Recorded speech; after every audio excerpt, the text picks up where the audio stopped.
continues to burn in the aftermath of a teenager being shot down by police officials. President Emmanuel Macron is all set to meet leaders of both houses of parliament today after an uneasy calm settled over the Parisian suburb after nearly a week of nationwide unrest. Macron will also meet mayors of 220 towns and cities which have been affected by these protests. President Emmanuel Macron is fervently hoping the protesters give up and go home. This situation in France dies down after the victim's grandmother made an appeal for calm, but protests haven't been the calmest as protesters attacked the French mayor's residence by ramming a car into his home and then setting it on fire, injuring his wife and son. On the fifth day of protests in Paris, the police made 49 arrests, which is now the smallest number of people that have been arrested ever since the violence broke out on the 27th of June. On Saturday, amidst the nationwide unrest leading to mass security crackdown, several turned up for the victim's funeral. The victim, a 17-year-old boy of North African descent, was shot in the chest by the French police, raising questions on discrimination faced by the marginalized communities under President Emmanuel Macron's leadership. So let's really break down the details of what really has happened over the last 5 days. As I pointed it out, all started after the French police shot a teen. And what was even more shocking was the allegations that have followed for the French police after that they've possibly lied about the circumstances in which the teen was seen dead. The 17-year-old, as I pointed out, was shot dead by the French police on the 27th of June. Post that, we've seen protests erupt in France in a lot of areas. 5 days of protests that still continue. Till now, over 2,000 protesters have been arrested as the violence only continues to intensify. You've seen an appeal that is coming from the victim's grandmother who's appealed for this violence to end. Protests ease after, as I pointed out, the victim's grandmother appealed for calm. What has been the plan of action as far as authorities on the ground are concerned? You've gotten the French President Emmanuel Macron, who's cut short a lot of crucial visits. Just last Friday, he cut short his visit to Brussels, came back to France. He's condemned the killing of the teenage boy. He's also called for calm and warned against unrest in France. He's accused rioters of exploiting the teen which has been killed by police. Emmanuel Macron, now we're understanding, will meet leaders of parliament to try and ease the protests down. He will also meet with mayors of areas which have been affected by these protests. Let's also now bring in our colleague Sanjay Suri, who in fact is now standing by. Sanjay, it's been 5 days of unending protests, arrests that have been made by the police, but nothing seems to be pushing the protesters back. First, help us understand, how do we compare the protests on day 1 to day 5? Well, we have seen a fewer number of arrests, and there have been some more in the early hours of Monday morning. And so far, until about a couple of hours back, we've had 157 arrests now overnight. That is considerably less than the more than 700 arrests on the previous night, and as many as 1,300 before. We've had about 3,000 arrests so far. And we've had very, very firm police action and a very spectacular show of force from the police where they thought it necessary. In Marseille in the south, we've had armored personnel carriers on the streets to try and convince people that they shouldn't try and break the law any further and that they will be dealt with very firmly. So when you look at the incidence of violence, it has now come down. It appears to be coming under some control, but it is quite a fragile calm. There are many places in France where the police are standing face to face and protesters continue to gather, and we cannot say, I think this would be too early to say finally that the violence has eased off.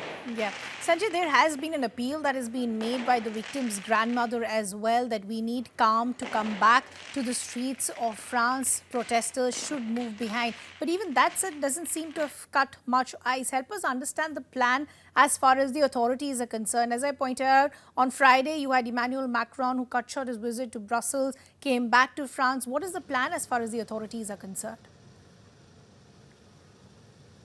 Well, the plan really will have to be at two levels. One, clearly to deal with the hordes of people are still out and still prepared and eager, in fact, to protest. And this is using the word protest rather politely, because clearly what they're engaging in is violence. They're attacking buses, they're attacking schools, and as we heard from Nahel's family, these buses, these schools are for them, they are for parents. Why are they attacking these? And it has been made clear that this is happening not for Nahel.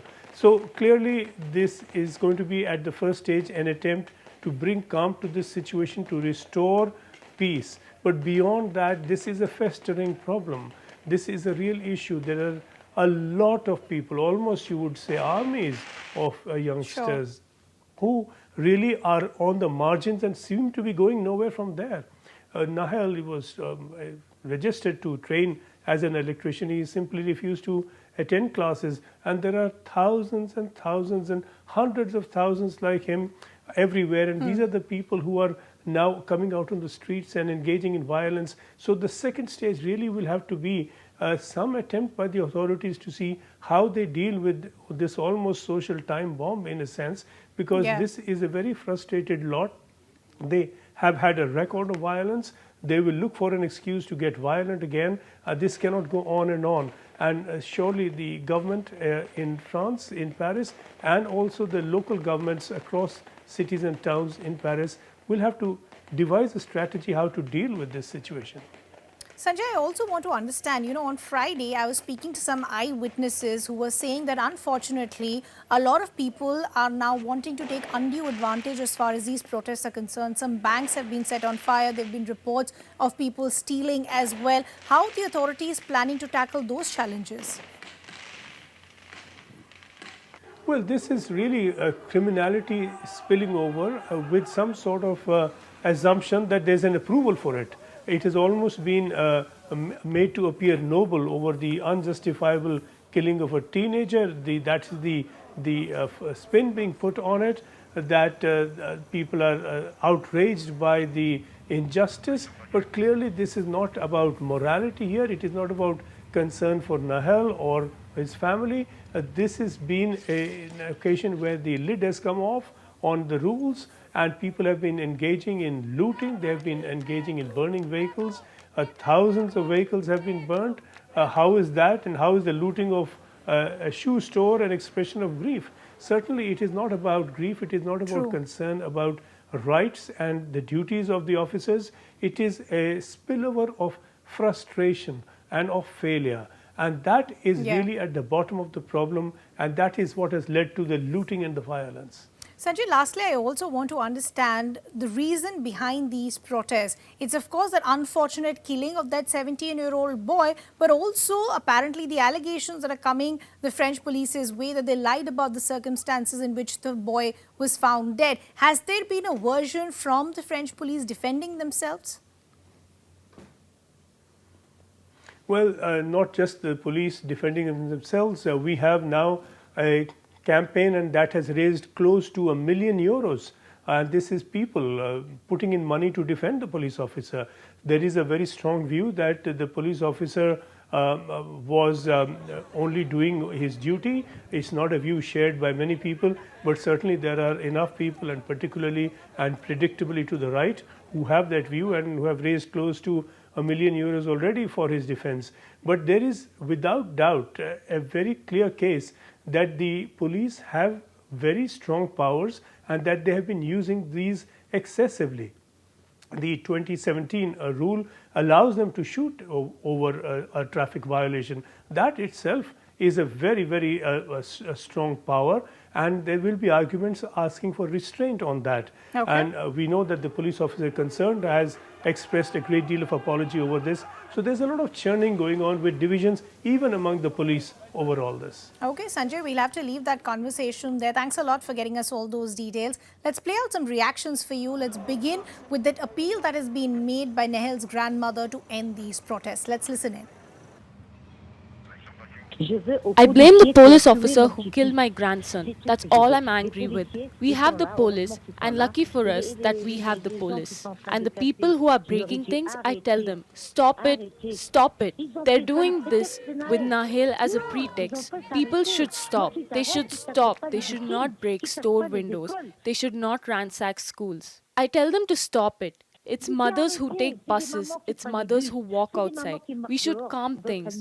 We don't want them to break things. These people should calm down. Nahel is dead.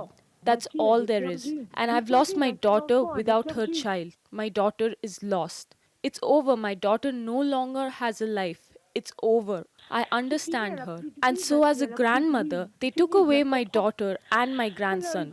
Both of them. That's it. I'm tired. I can't bear this any longer.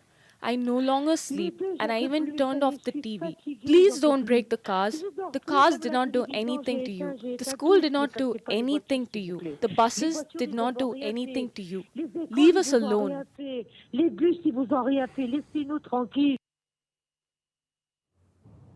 After 5 nights of violent riots and thousands of arrests, Sunday night's silence on the streets of Paris was deafening.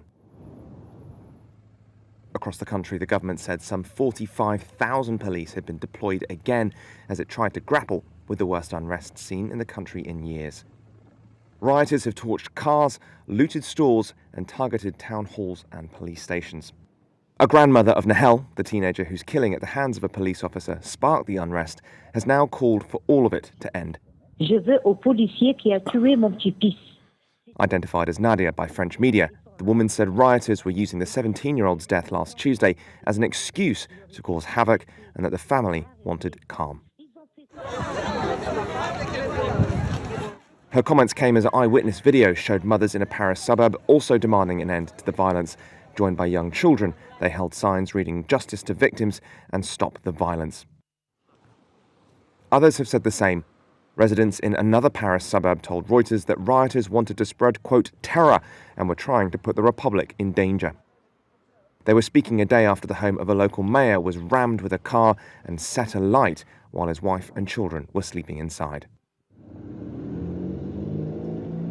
President Emmanuel Macron was due to meet with leaders of parliament on Monday and on Tuesday with more than 220 mayors of towns and cities affected by the riots. The government said the number of arrests was down following Saturday's funeral for Nahel, but officials have cautioned it's still too early to say the unrest is over. Riots and protests hit France for a fifth night on Saturday after the funeral of a teenager who was shot dead on Tuesday by an officer, though the scenes appeared less intense than the days before. The biggest flashpoint was in Marseille, where police fired tear gas and fought street battles with young people around the city centre late into the night. It came as the authorities sent some 45,000 police to guard France's streets, with specialised elite units, armoured vehicles and helicopters brought in to reinforce its three largest cities, Paris, Lyon and Marseille. In the early hours of Sunday, the situation was calmer than the past 4 nights, but cars could still be seen overturned and on fire in Paris, with people seen trying to kick down boarded-up shop facades. Tuesday's shooting of 17-year-old Nahel, who was of North African descent, was caught on video. It reignited long-standing complaints of police violence and racism among the country's racially mixed and poor communities. The nationwide unrest that followed has forced President Emmanuel Macron to postpone a state visit to Germany. It's the worst crisis for Macron's leadership since the so-called Yellow Vest protests paralyzed much of France in late 2018.